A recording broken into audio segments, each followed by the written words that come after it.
যে সমস্ত শিক্ষার্থীরা গত 30 দিন নিয়মিত জামাতের নামাজ আদায় করেছে তাদেরকে ইসলামী ছাত্র শিবির পুরস্কার দেওয়ার ব্যবস্থা করেছিল, কিন্তু অত্যন্ত দুঃখজনক ভাবে ছাত্রলীগ নির্লজ্জের মতো করে সে প্রোগ্রামে তারা হামলা চালিয়েছিল।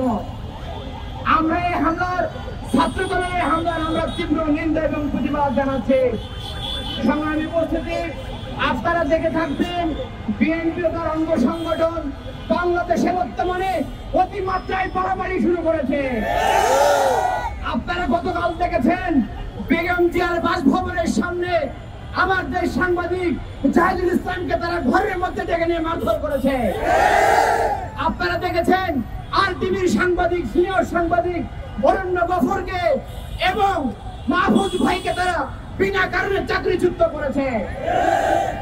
আমরা বলতে চাই, যদি আপনারা আবার নিয়ম নীতি তোয়াক্কা না করে স্বৈরাচার হয়ে উঠতে চান, মিডিয়া হিজিমনি তৈরি করতে চান, তাহলে আপনাদের অবস্থা কিন্তু খুব ভালো হবে না। আমরা আপনাদেরকে সাবধান করে দিলাম।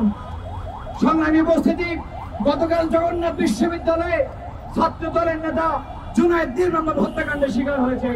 আমরা সমবেদনা জ্ঞাপন করছি, কিন্তু আপনারা দেখবেন ছাত্র দলের কেন্দ্রীয় নেতা থেকে শুরু করে ইউনিয়ন কর্মীরা পর্যন্ত লাশের রাজনীতি করতে চেয়েছিল।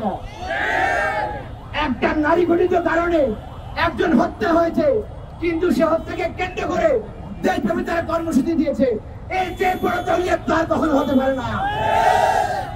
আপনারা দেখেছেন গতকাল হাজী বিজ্ঞান ও প্রযুক্তি বিশ্ববিদ্যালয়ে সিনিয়র জুনিয়র মারামারি হাতাহাতি হয়েছে, কিন্তু পরিকল্পিত ভাবে সেটাই শিবিরের উপর দেওয়ার জন্য কেন্দ্রীয় কমিটি থেকে এমনকি কেন্দ্রীয় অফিসার বেস থেকে গুজব ছড়ানো হচ্ছে। প্রতিষ্ঠার পর থেকে ইসলামী ছাত্র শিবির এদেশের লক্ষ লক্ষ ছাত্র সমাজকে কোরআন শিখিয়েছে, কোরআনের আন্দোলনে সম্পৃক্ত হওয়ার সুযোগ করে দিয়েছে।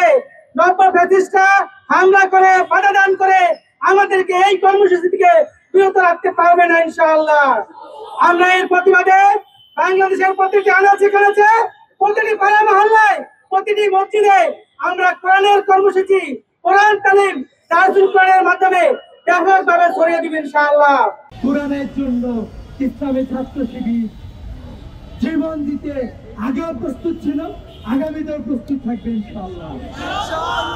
আমরা দেখতে পাই মসজিদে হামলা হয় আমাদের পার্শ্ববর্তী রাষ্ট্রে, যে রাষ্ট্রে মসজিদ ভেঙে মন্দির নির্মাণ করা হয়, যে রাষ্ট্রে সাধারণ মুসলমানদেরকে তাদের ধর্ম যথাযথভাবে পালন করতে দেওয়া হয় না, কিন্তু আমরা একই ধরনের কালচার দেখতে পাই বিগত ফ্যাসিস্ট সরকারের কার্যক্রমে। আমরা দেখতে পেয়েছিলাম ঢাকা বিশ্ববিদ্যালয়ে প্রোডাক্টিভ রমাদান প্রোগ্রামে তারা আক্রমণ করে স্বাগত জানিয়ে আমাদের কার্যক্রমকে গ্রহণ করেছে। আপনারা দেখবেন এরই ধারাবাহিকতায় বাংলাদেশের ছাত্র সমাজ ডাকসু থেকে শুরু করে এখন পর্যন্ত সংগঠিত প্রত্যেকটি ছাত্র সংসদ নির্বাচনে ইসলামী ছাত্র শিবিরকে বিপুল ভোটে বিজয়ী করেছে। বাংলাদেশের ছাত্র সমাজ শান্তিপূর্ণ কর্মসূচিকে, গঠনমূলক কর্মসূচিকে তারা আস্থার সাথে গ্রহণ করেছে। এজন্য আমরা দেখতে পেয়েছি ইসলামী ছাত্র শিবিরের কার্যক্রম গ্রাম থেকে গ্রামান্তরে, শহর থেকে লোকান্তরে, প্রত্যেকটা প্রান্তরে শিক্ষার্থীরা স্বতঃস্ফূর্তভাবে অংশগ্রহণ করেছে।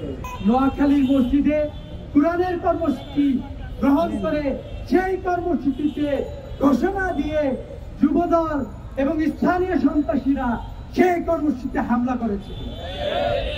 অসংখ্য সাধারণ শিক্ষার্থী, সাধারণ মানুষকে সেখানে আহত করেছে, কিন্তু আমরা দেখতে পাই তারা আমাদেরকে প্রতিরোধ করতে চেয়েছিল, কিন্তু আমরা দেখেছি সাধারণ মানুষ, স্থানীয় জনগোষ্ঠীর প্রতিরোধের মুখে সন্ত্রাসীরা স্থান ত্যাগ করতে বাধ্য হয়েছে।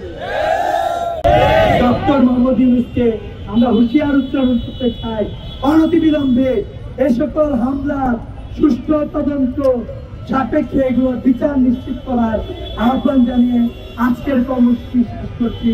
আসসালামু আলাইকুম ওয়া রাহমাতুল্লাহ।